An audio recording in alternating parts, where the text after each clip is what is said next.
Hi, I'd like to welcome you all to the second annual Pride Reading, sponsored by the Kellogg-Hubbard Library. I'd like to give a special thanks to Michelle Singer for all the effort she's put into working with me to organize this event. To the audience and poets, happy Pride. First, I'd like to introduce James Cruz. James is the editor of Healing the Divide, Poems of Kindness and Connection, and he is a regular contributor to the London Times Literary Supplement. His first collection of poetry, The Book of What Stays, won the 2010 Prairie Schooner Book Prize. I'd like to introduce James. And you were going to miss part of his reading. There was a Zoom glitch. We apologize for that, but please enjoy his reading and the reading of the other poets. Thank you. A summer gratitude poem, basically. So I don't know if you guys have ever seen these before, but there are these tiny little cucumbers called salt and pepper cucumbers. They're very pale, and I adore them every summer whenever they finally come in. It's just a pretty short season, and you eat them with salt and pepper on salads, things like that. And so this was written a moment when we were harvesting those in the field, and I just felt this like wide sweep of gratitude for where I was and where I am right now. So this is called More. I know it's summer when we wade out into the field and pick these crisp wonders, tiny cucumbers bleached of their green as if they've already seen too much of this dazzling light and can take no more. We eat them sprinkled with salt and pepper as their name suggests, crunching through flesh so sweet it's like that of a melon. I've never seen them for sale in grocery stores, but they grow here in this soil, out of which my husband could coax almost anything with his sure touch and sharp attention. He snaps them from stems with flowers still shriveled at the ends, then hands them to me like the gifts they are, and I take each one into the bowl of my hands, a wandering monk finally at home among rolling mountains swaddled in trees and stones heaved up as round as eggs from sandy loam. So much already alive between us, so many blessings threading our days like the gold of sun, yet here I stand, holding this bounty, begging for more. So thanks everyone for listening, for gathering today. Thank you, James. That was wonderful. Thank you. Next, we're going to introduce Judith Chalmer, and she is the recipient of the Arthur Williams Award for Meritorious Service in the Arts from the Vermont Council, and she'll read from her second collection of poems, Minnow.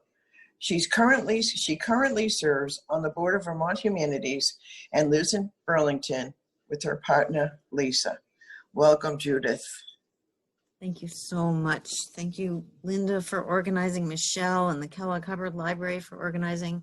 So appreciate that. And it's so wonderful to see all your faces and names. It's so sweet.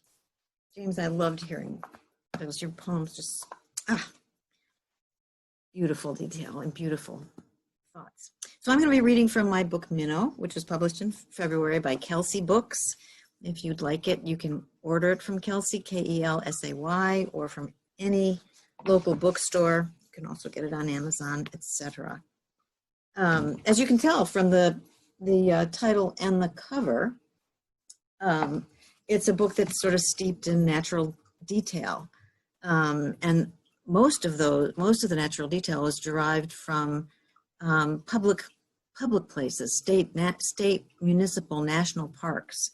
And when I tried to make that my appreciation for people who care for and protect those public natural spaces a part of my acknowledgements in my book. And then after I learned of land recognition, which is a request by Native American peoples and Abenaki people here in particular, that we acknowledge that we are on unceded Abenaki land. And so I want to just make sure that that's part of all of my readings.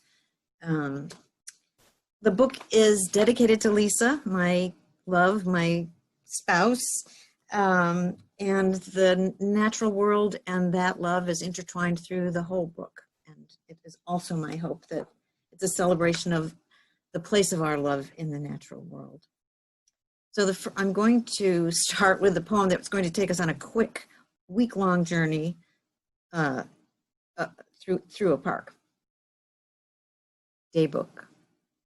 Sunday. September clouds trail the hillsides, misty eyebrows and sighs. Monday.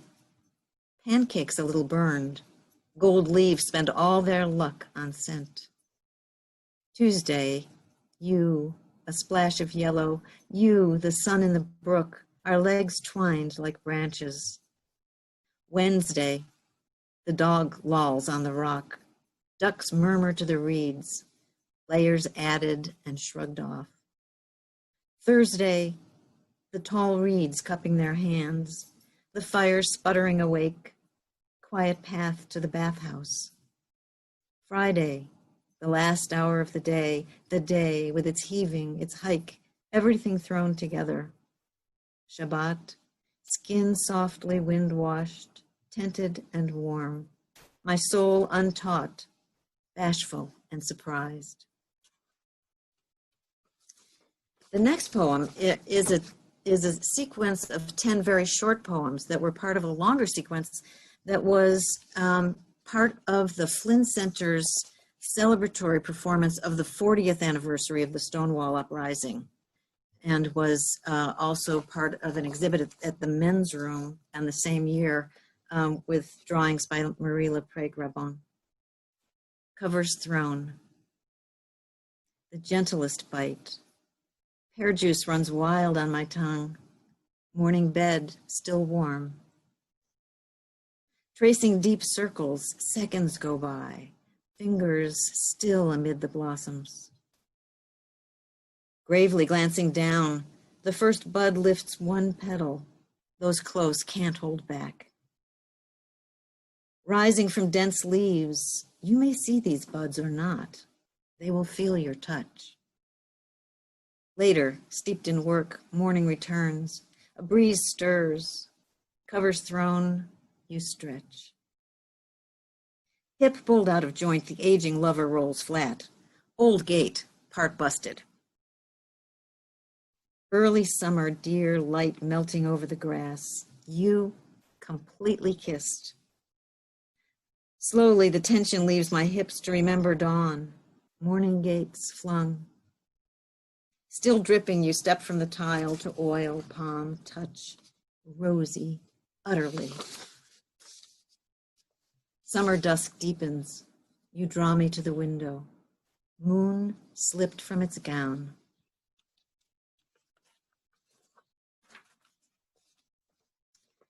The next poem is The Plate. I apologize for casting us back into winter. Along the road, the winter birds are stuck to the trees. It's cold. Chocolate doesn't last an hour on the plate. Something's wrong in the middle. Swallowing is hard. The birds hang round as apples, no more than an arm's distance up. Our failing steps disturb nothing but us, not the still brown birds, nor the rows of urban compost heaped beneath coverlets of stiff white gulls, nor the hawks who are somewhere in this strip of furrows and trees. We can't go far for fear of a sudden stitch, a catch of breath. This level of illness is new. We turn to go home. I realize again I'm in love. It happened in a sea of summer freckles. It happened as camembert softens in its skin, impossible to refuse. Fingers full, I'm stuffed with love. Before I knew it, the square and the oval, angled jaw, wondering brow, incalculable thin rays, all residue of smiles. were drilled into my mind, described more distinctly, more convincingly than any text I've ever learned. There are tests for what hurts her, ports and plastic tourniquets. The birds pillow their hearts in stillness. I try not to worry. I try a few foods. Neither bad joke nor limerick helps. But alone, while she sleeps, the sound loosed from my throat sings, helpless and bare as any beast alive on legs to dance across ice in the glittering night. I am granted a great love.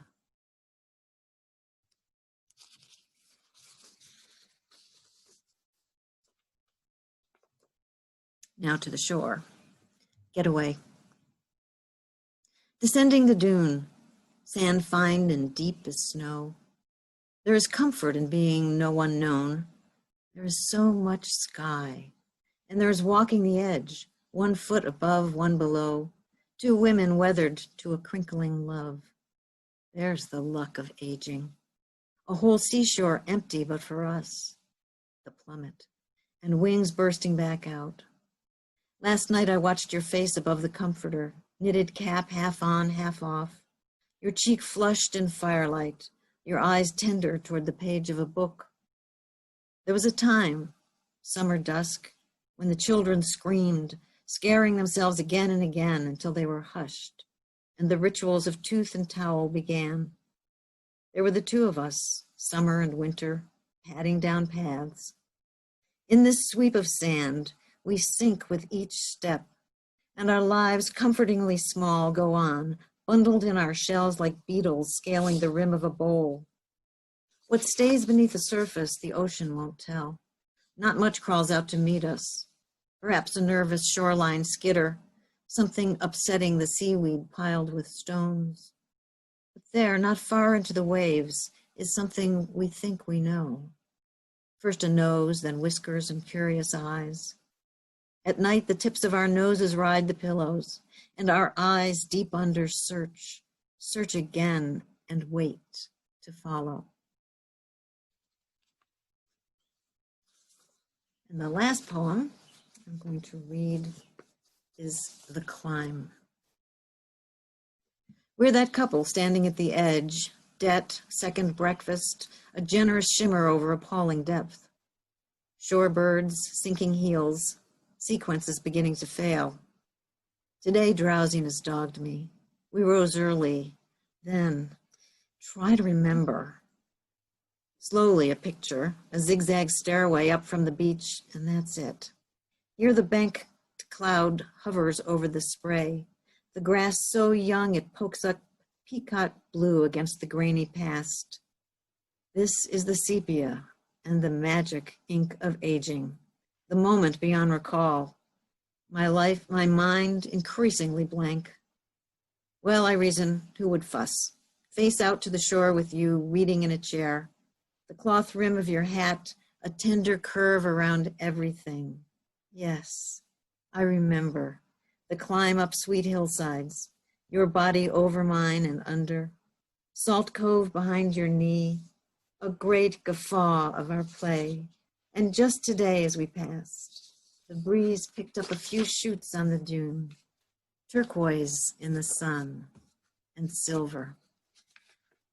Thank you. Thank you, Judith.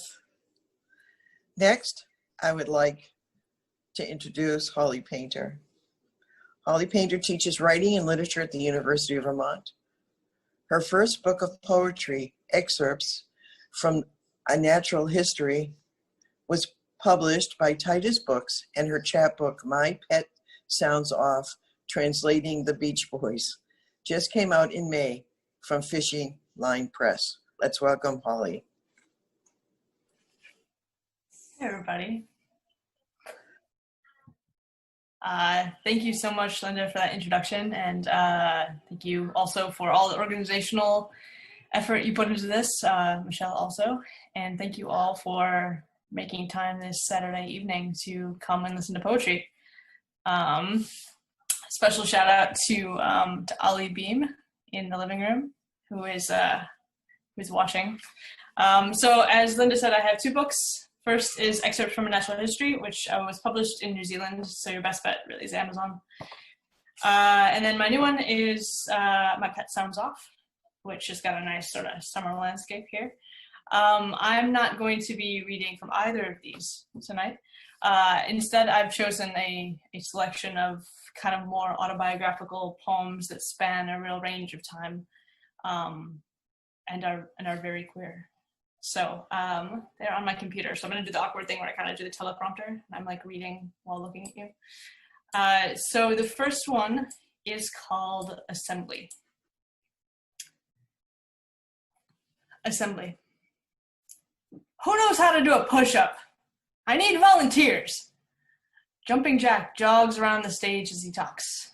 An orange sweatband restrains frizzy curls as a matching stopwatch bounces on his chest. Exercise is his thing. At 7, I'm all kid muscle, rangy and wound up. I love Little League. I love pickup soccer. I love the presidential physical fitness test badges my mom sewn onto my jean jacket. And I love these assemblies. Neil and I grin at each other as we climb up the steps. Now, boys' bodies and girls' bodies are a little bit different, aren't they? Penis! Comes a shout from the back. Jumping Jack misses a jog. A teacher hisses, deploying cross eyebrows and a warning finger. Now for boys' bodies, this is the right kind of push-up. Jumping Jack drops to the stage and performs a basic push-up, the kind we do in gym class. Neil and I scramble into position, poised to dip, but Jumping Jack catches my arm and pulls me up. But girls have less upper body strength, so put your knees on the floor instead. He demonstrates a clearly wimpier push-up. Neil is pumping up and down, eyes on the floor. No, I shout, as Jumping Jack poses my limbs. He flinches. The room goes quiet. My eyes burn. I don't need a girl way. I can do it right. The principal takes my hand and walks me off stage. Jumping Jack gets another volunteer. Neil doesn't tease me later. It's not important. All right, so elementary school was embarrassing, so let's move on to high school. You know things are just gonna get better and better. All right, this one's called Field Trip. Bus windows stutter open. Calves and thighs adhere to gray institutional vinyl. Squeals bounce. Dawson's Creek and Jay-Z and Who's Asked Which U of D Boy to Prom. Our teacher stands, grabs hold of a seat as we lurch the parking lot. Girls, quiet down. That lasts 2 minutes. My plaid-skirted classmates are back onto Gilmore Girls, AP Bio, field hockey. Beside me, my best friend. I haven't slept well since we met a year ago. My math notebook curls with letters I can't give her, and my wallet holds as treasure the one she wrote me, mundane but signed, Love. As all these girls sign notes, link arms in the halls, hang photos of friends in lockers, braid hair in class, so casual in their intimacies while I cry in the library at lunch, headphones on. Oh, you're too afraid to touch, too afraid you'll like it too much. My crush, my love, my all-consuming shame and hunger, for whom I regularly lie and make excuses, whom I enable and save and spend quarter after quarter talking down from payphones all around town. Asks me what I'm reading. In my lap, a library book. Slaughterhouse-Five. She smiles. So it goes. My chest clenches. I turn my pages, try to breathe normally, not be aware of her clinking rings, her laundry soap that's different from mine, her bare, banged-up knees tucked neatly under the seat, smoothness grazing my legs at every thumping turn. Billy was helped to his feet by the lovely boy, by the heavenly androgyne. I read the sentence 3 times before nudging her. Do you know what this word means? Androgyne? She smiles again, too slowly, finds my eyes, and holds my gaze too long. Yeah, it's like you. Not quite a boy or a girl, or hard to tell. 2 girls belt out Britney Spears, and someone chews watermelon gum, and the bus rumbles onto I-75, and the wind blows my first love's hair across her face, and I have flaming cheeks and a word for myself.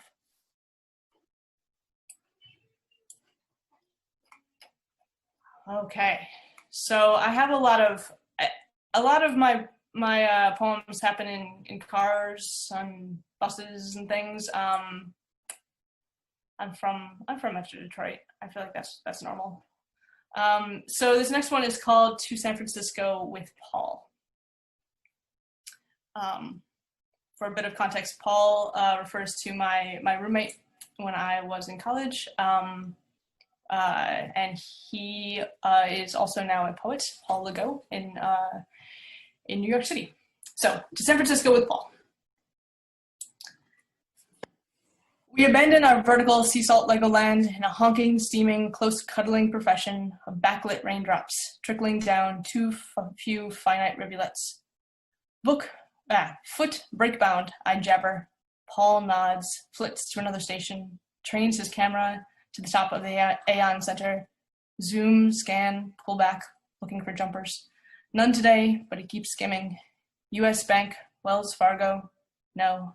It's 2003 and everyone's happy today. We lose our tag-along convoy within the hour, and then there's just space, and we can't figure out why LA is so crowded when here to San Francisco is just truck stops and oil derricks nodding, and those crisp white wind turbines they thought would ruin the view, but the view is just mountain crusts growing mold and creosote bushes stranded all across the flat like props from an earnest Western. We're 3 weeks Californian and already possessive of our peeling paper trees, our billboard benches, our inland seagulls nibbling strip mall trash. We're 3 weeks friends and already possessive of the other's secret, packed tight and melancholy as the cows, scented miles away. But now we've said it, it's true, and we're going to San Francisco. In this state of strangers, there's no one to mind. When the gutterball sun lands between rows of pistachio trees, we can only tell hills from sky because they're so much blacker and firmer than the backcountry firmament with its pores to ease out the pressure of all that light. We'll arrive late to a scene that's all sparkle, hills and sky reversed. We'll find no underage bars in the Castro, so we'll eat Ben & Jerry's and watch our people and wonder what people will be. But that's hours from now.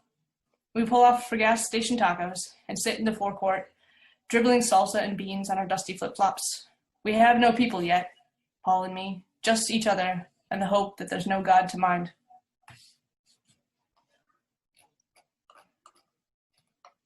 All right, I have 2 more. This one is called Her Blue Moons, and it is set in New Zealand. She comes at last after months of drought, of shepherd boys drinking the dew of the fields, of zebras sharing the watering holes of lions. She comes at last with the rains from the north, the flash floods, the urchins who take to treetops like kites, the delicate monkeys who can neither swim nor drown. She comes at last in the chill of an antique moon, sallow but for china blue hairline fractures around the eyes, and she wrestles a pocket button for the last dry cigarette. When her fingers scissor between mine, the dance she drags from our feet, 1, 2, 3, 1, 2, 3, 1, 2, 3 is us past the glow of whitewashed warehouses, across the bridge where children watch cars burn time-lapse streaks in the alleys, past the sagging marquees of an autumn fairground where silhouettes of stiltmen gather fog in the clearing, past the dairy and the post shop to a student flat with 3 flatties, a wood stove, and David Attenborough on the television telling us we're missing almost everything. So I'm going to sort of circle back to, James started with a poem about fear and anxiety. And since I'm not reading last, I thought it'd be okay if my last poem is also about those things. And we'll let Linda clean up the mess after. So this is a poem that I wrote in January 2017. It is called The First 100 Days. The first 100 days. I want cash in hand, cheap burner phones, a full tank of gas in the car, detailed maps of the border, a meeting point on the other side. I want to make a plan now while no one's watching. But everyone says it's not time for that yet. You're being paranoid. My wife and I bathe the baby, tug a comb through his tangles. He lines up his yellow ducks, green monkey, purple hippo on the edge of the tub. In the Handmaid's Tale, it never says what happens to the Quaker family with the bathtub full of toys when Moira is captured. We eat chili on the couch, watching a sitcom from 2014. The writers didn't know they'd date the show by writing characters who aren't afraid. I can't sleep anymore. She curls around me and promises we won't wait too long, but I worry we've forgotten how to run. That's it. Thank you. Thanks, Ollie. Now I have the pleasure of introducing myself. So, Linda Quinlan is the winner of the Wicked Women's Poetry Prize and is co-host of All Things LGBTQ, a cable access news show. She will read from her poetry book, Chelsea Creek, which was published by Brickhouse Press in September. So there you go. And the first poem I'm going to read is, I think, fitting for the times we live in. You know, I was looking over some poems and I kept thinking, boy, you know, in the life we're living right now, our new reality, some of them seem really weird. But I will read this one. And this was my mother's experience during the 1918 flu epidemic. This is not a parade, though there are flags waving, carriages pulled by horses who want to gallop on the curb. My mother's toes play with pebbles stuck between the cobblestones. She is 9 and the oldest child. The only white horse passes, canters sideways, reined in. He jumps, bumps the wagon in front. The driver sighs from the closeness, a crunch of bodies and bones, the unmarked graves. A hand grabs for her hair as a body slides off the wagon. She jumps back, stares at the fingers, the wrinkles in the clothes. She runs into the house where her father's pipe is cradled in solid mahogany stand. Her mother's heavy green curtains are drawn tight against death, and everything vanishes into the darkness. So,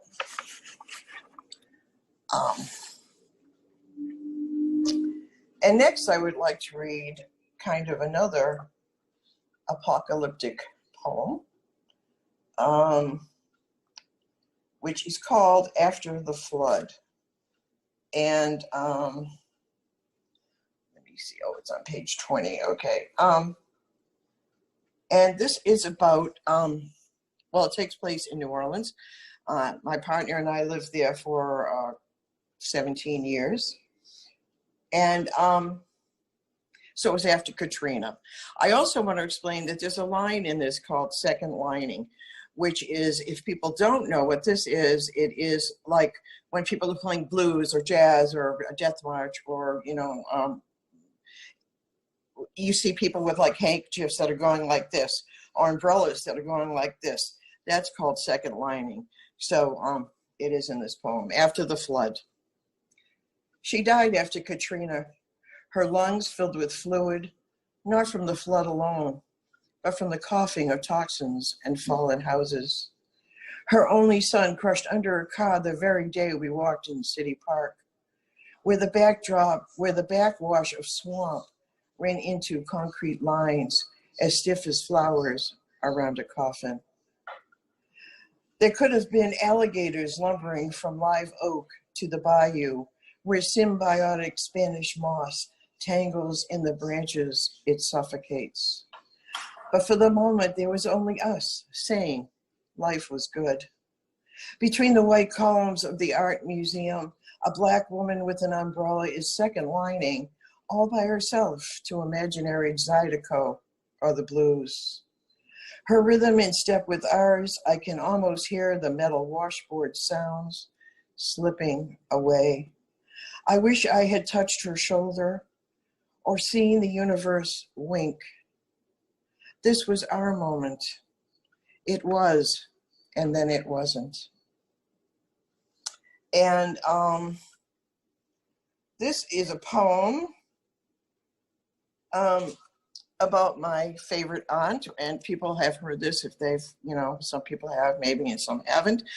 But my aunt was a numbers runner, and I ran numbers for her, and I became a very wealthy teenager. And so this is a poem about her, and it's called Chelsea Bass, after the title of the book.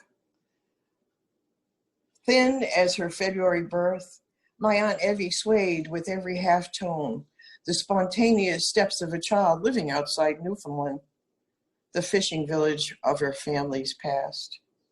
This wasn't New Orleans, where she might have had a chance, where anger and creativity collide. This was Chelsea, a city of bad daughters and warlike sons, where nothing grew but immigrants and hunger. Her father's madness beckoned him to an ocean death, but instead he crawled into dementia, soaked in beer and sadness, the smell of urine even when he slept. My aunt married one summer a man back from the war in Europe. His pale violence swelling out of every room made her a ghost. She danced at home over the kitchen tile that curled in the corners. She danced in circles while her daughter slept. Until her husband took her child away, punishing her dance, commanded a beat from the suburbs, and snapped his fingers again and again until even her suicide seemed clumsy. And this is a poem about, I wrote this, it's called Babysitting Grandsons. And it was written about the Boy Scouts before they had made some of the changes they had. I'm going to read it anyway because in order to be a Boy Scout, you have to believe in God. And I don't so much agree with that either. So anyway, this is called Babysitting Grandsons. I won't take my grandsons to the Boy Scouts, deliver them at the door of some church and wait outside, or pick them up later in uniforms decorated with badges. I'm out, as I was when you were small and lived in San Francisco. I left your father spinning a cobweb of fear around my neck until I couldn't breathe. Right now, my rib cage hurts. I don't want to fight, to have this come between us. Still, I will not take the boys, help them make me disappear, their lesbian grandmother caught between love and pleasing, and contorting just desire and principles. You will take them next week when I've gone home. Decorated in duplicity, my grandsons ironed and pressed against the stilled voice in your head. At Malcolm Shabazz High School, you wore a leather jacket with a skull, built a camp of boxes to protest apartheid, slept there for weeks. Your badge, a lesbian mother, that made you the coolest of all. I would kill any monster that slipped into your room, but this I must refuse. This madness of monsters of your own making. And then I would like to read, I'd like to read this poem. It's called Montpelier, Vermont. Some people really like this, some people hate it. It was when we could travel, let me just say that, when we still had the ability to go from place to place. Montpelier, Vermont. The party was crowded with women, all white and all middle-aged. And still I felt out of place, no Merrill boots, tucked neatly by the door. And the wood stove had a pumpkin kind of face that threw heat, but not nearly enough. A woman sighs and stretches, her purple wool socks slouched down around her ankles, says, "This is the best place in the world to live." The village is full of smug, contented people with nowhere to go after 9 p.m. I wonder where she's been to believe this, but I don't ask. Certainly not to Barcelona or Mexico, where the buzz twinkles in midnight melodies of bodies, and if you fall into a ditch, it's your own damn fault. Yes, there is good health care and progressives and endless winters. So I leave the village often, carry with me the conflicted beauty of mountains. that smother and soothe breasts of contentment. And for the last poem, I would like to read Almost Old. And I have to say, in all honesty, I wrote this when I was almost old, but now I'm getting more like old. So anyway, this is called Almost Old. This is my last poem. The hitch to almost being old is the idea of Florida. Strip malls and strippers, a restaurant or two next to Walmart, or the villages where Mitt Romney spoke of better days. 25 years ago, I took a train to New Orleans and stayed 14 years, living a dystopian life. Held up at gunpoint twice. The smell of jasmine stayed with me even after the police came 3 days later. Anne Rice in a coffin for Halloween and vampires in the humid mist. I can't just go anywhere anymore. 50 years ago, I moved to Aspen with 4 friends in a Jeep. The heated winter pool, lights and skiers, my first girl love. I left for San Francisco before AIDS, touching the hands of long-haired strangers. I could have found Charlie Manson there in Peace Park. Among the girls I laughed with, now Montpelier, Vermont, the smell of winter air and moaning mornings, I think of Florida.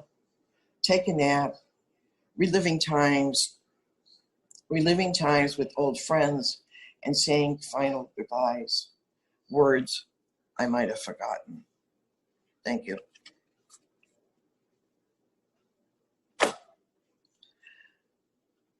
So now we're going to have a little talk back.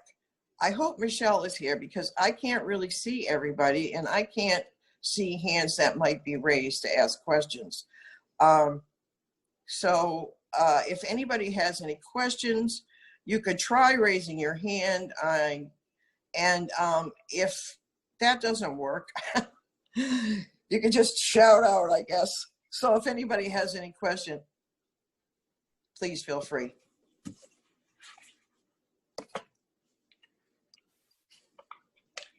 Go for it, Anne.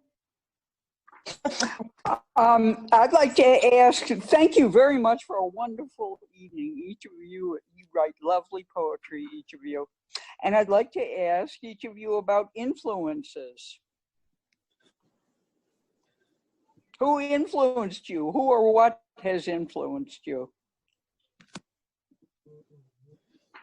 All right, who wants to start? Come on, brave folks. I'll start. Okay. My main influences early were Plath and Adrienne Rich. I worked with Martha Collins, who was my mentor and teacher at the University of Massachusetts when I went there. I also worked with Kathleen Spivak. I love Elizabeth Bishop and Eileen Miles. I, sort of fancy myself a working class writer, and she really is in the lead for that. So those are my main influences. Next up. I'm happy to go next. I've been influenced by a lot of poets. I worked with Ted Kooser when I was at Nebraska. I think that it's hard not to be influenced by the ghost of Robert Frost if you live in Vermont. So I do count him as an influence. And someone who comes to mind right now who writes such grateful and exuberant poetry is Ross Gay. I'm sort of in the midst of being influenced by him and his work. So those are mine.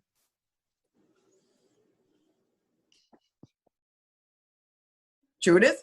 It's funny. I wouldn't want to say influence in the sense of that I try and write by them, but they were part of my so much part of my growth as a poet. So I want to give a shout out to Melanie K. Kantrowitz and Irina Klepfish, who were here in Vermont at a time when they just dazzled me with their writing and their thinking and their politics.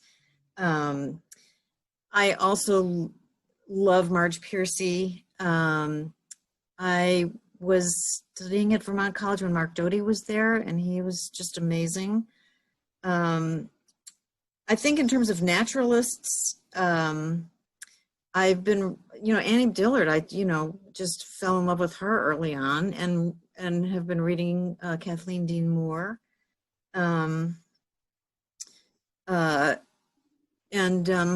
Oh gosh, I hate when I forget names. Well,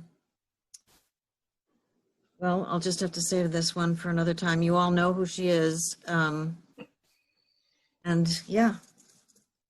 Okay, thanks. Yeah. Holly, you have anything? And you asked me this when you interviewed me in November, and I didn't know what to say then either. But I listened to the others, and now I have some ideas. So most of the poets I'd say that influenced me are New Zealand poets, because that's where I sort of did my MFA and most of my writing. So at the risk of sounding hipsterish, you probably haven't heard of them. For the United States, I'd say Mary Oliver and Phil Levine and Eleni Sikelianos. I'm not sure I'm saying that correctly. Yeah. Thanks. Any other questions out there? I have a question. Can you all hear me? Yes. Yep. Okay, it's Sarah Solnick. I don't want to turn my camera on because it's so messy here. But Holly invited me to this reading, which I really enjoyed, and I know that she's lived in Vermont for 4 years about. And so I guess because the last poem that was read was also about Montpelier, I guess I wonder, how do you feel? Has your writing changed since you came to Vermont? And for other poets who, and it sounded like, again, Linda, you lived in a lot of places. So what does Vermont, how has that affected your writing? Well, it's the first time I didn't live in an urban setting, for one thing. It influenced my writing in that, I really like living here despite the poem. I find it really, a wonderful place to be, although I do find that it has drawbacks that sometimes, I worry about. But it has given me a lot of space to be able to write. I've met some wonderful writers here. It's a small community, so, you can really get to know people in a way that you might not have living in San Francisco or in New York or Boston. So I really enjoy the closeness of the writing community and really knowing people. And I think that's really been a really good influence for me. So that's how I would answer that question. Thank you for asking. Yeah, and that question was for any of the poets that want to answer it.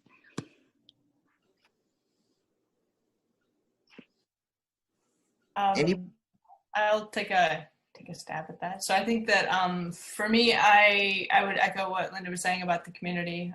This is the first time since grad school that I'd had a kind of group of writers to bounce things off of in person. As far as the sort of influences of Vermont, it's so coincided for me with a sort of shift to really domestic topics in my writing. There's less of this driving around and having sort of ill-suited romances, and more kind of, I guess the quarantiners were the good symbol of it, of a lot of stuff in my neighborhood. A lot of my poems are about, recently I wrote a poem about teaching my 5-year-old to ride a bike while discussing police brutality. And that's sort of a real national issue, but a very small scope of writing around my neighborhood and writing about things that are very particular and close to home.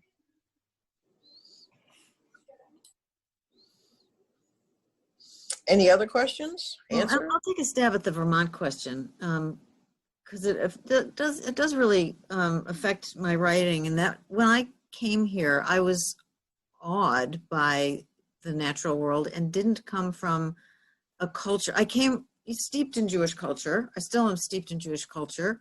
But the materials were the materials of, the metal candlesticks and the desert liturgy. And I didn't really have a way to express awe. And so I've had to grow into that, sort of weaving together the various aspects of identity and culture that I've grown up with. So it's been, was actually, and falling in love with, meeting people who had lived through the 20th century in rural Vermont and, that incredible journey of the 20th century. So yeah, it was big.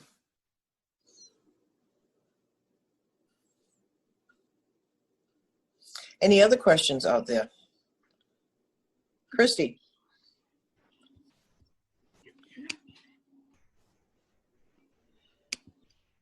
You got to turn your, yeah, there you go. I wanted to know if you have any particular places, each of you, that you especially like to be when you write.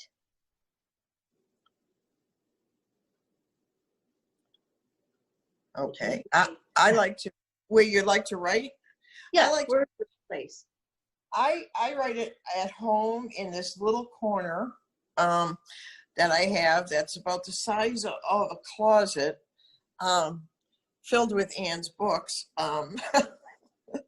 And so I have this small space, and I like to write there. I feel like I'm okay, well, a small space, and I can't really pay attention to much else, so it's kind of nice. So I write in there in my little cubby hole.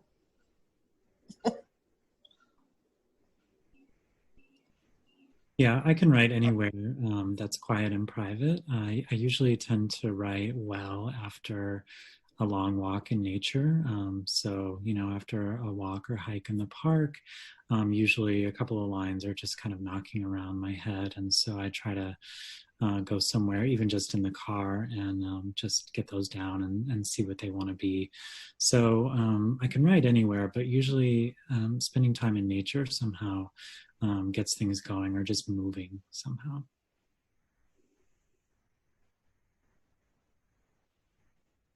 I used to write everything in a notebook with a pencil or a pen, and to the scandal, some people will be scandalized, but I usually write on my laptop now, which really does change the way that I write, but it's where I feel most comfortable. And so I usually write, and we don't have a backyard, I write in the front yard, right? My neighbors are walking their dogs, I'm sitting there writing my poems.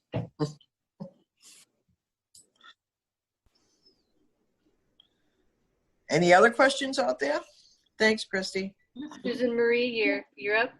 Oh, thanks. Thank you all. A couple of your commentary around the poems or your answers to questions have referenced like different periods in your poetic output. And I'm just curious whether those periods are only obvious in hindsight, or whether sometimes in your creative work, you really deliberately say, now it is time for a new thing, and I'm going to turn in this new thing and not do that old thing anymore. Or maybe it's just a mix of both, but I don't know, I just found that sense of periods really interesting. So I was wondering if some of you could talk a little bit about that.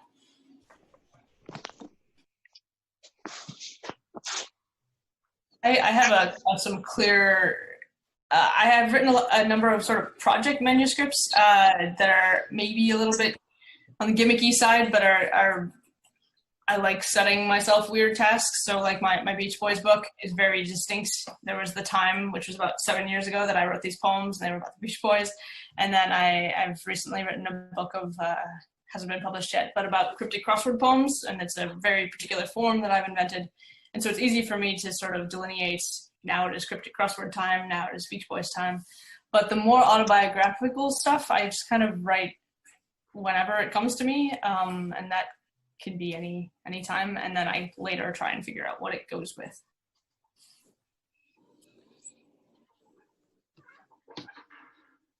Yeah, I would say for me it happens really accidentally, that I don't really know what I'm working on, or kind of a thread or theme that's running through something, until I sit down and really gather the poems together and kind of put them into a manuscript form. I always think of a book of poetry as being kind of a mosaic, and that it doesn't necessarily tell a linear story, but in the process of putting them together and making a sort of design, that a story or, a certain theme or themes from a period become more evident.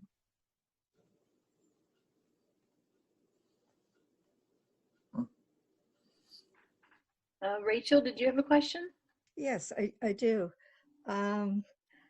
What I hear from writers is that sometimes they have a writer's block, and I would be interested in hearing from all of you as to, assuming that you hit this wall, what do you do to get back into, writing and creating? So I do Julia Cameron's The Artist's Way practice every day. So she recommends writing morning pages, like 2 or 3 pages of handwritten words that just basically flow out. So free writing. So in that way, I'm basically, it's just about keeping up that practice and showing up every day. Sometimes, go ahead. Just about the opposite of that. It'll just be writer's variety. I'm very much not a disciplined writer. And when I don't write, I just figured, oh, well, I'm not writing. I've never thought of it. I've never wanted to think of it as a productivity. There's so many ways in which industrial mode productivity governs our lives, and I've never wanted to give writing over to that. And writing is also hard, and it's I love revising better than anything. Generating material is I'll do anything rather than do that, but somehow I keep coming back to it. It just keeps happening. It's funny, Judith, I feel the opposite. I like to write, but I hate to revise. It's really funny how we, how we feel as writers, or, whatever. I like the bursting of, whatever. And then I'm like, oh, now I've got to look at them, and I've got to work with them, and I've got to fix them, and I've got to, and sometimes when I can't write, I think, oh, I'm never going to write again. This is it. I've had my day. I'm not doing it anymore. And then, it comes back, but I'm more like you. I don't really write every day. I don't think about writing every day, but sometimes things just pop into my head and I think, oh, wow, that's a good idea. Or that seems like it might be an interesting idea. So I work with that. But, I wish I could do it more often. And be more directed and more ambitious, but I'm just not. So I like Annie Lamott's idea of composting, where everything I'm doing is part of the writing process, and it's all just like doing its thing in my head, and then later it'll all kind of like end up on the page. But if I do want to sort of make myself sit down and do something, I do find that having some of these really specific projects with formal constraints can be a good way to get into it, because I might not feel like it's going well, but I am following the rules I set for myself. So, I get to check it off. I've done my thing now. So. And did you have another question? I do. Following on Rachel's question, what has been the impact of the pandemic on your writing, if any?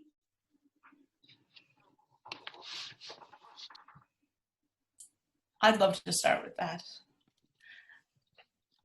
We had a baby in January, so he's a pandemic baby, and we also have a 5-year-old, and also jobs.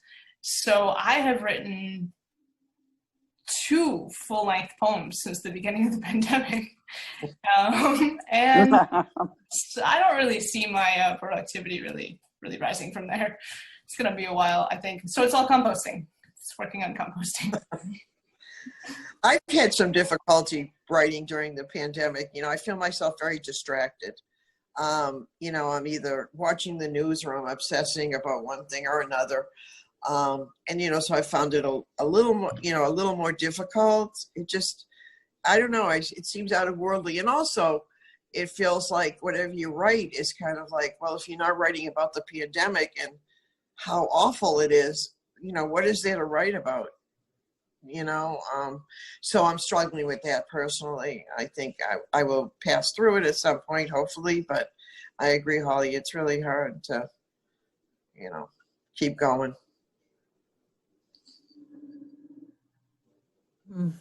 Well, one of the things I can say is that my beloved writing group, and it's really nice to see Angela here, who's part of that, is meeting a little more often during the pandemic. It's like, you know, and that's boosting me a bit. I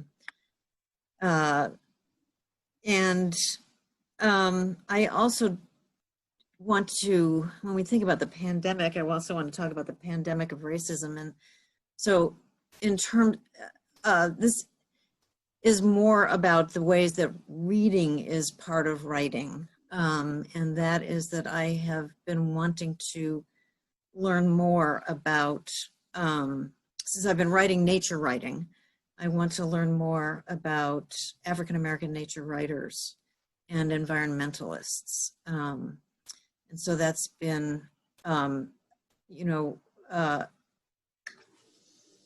something that I've been doing and been interested in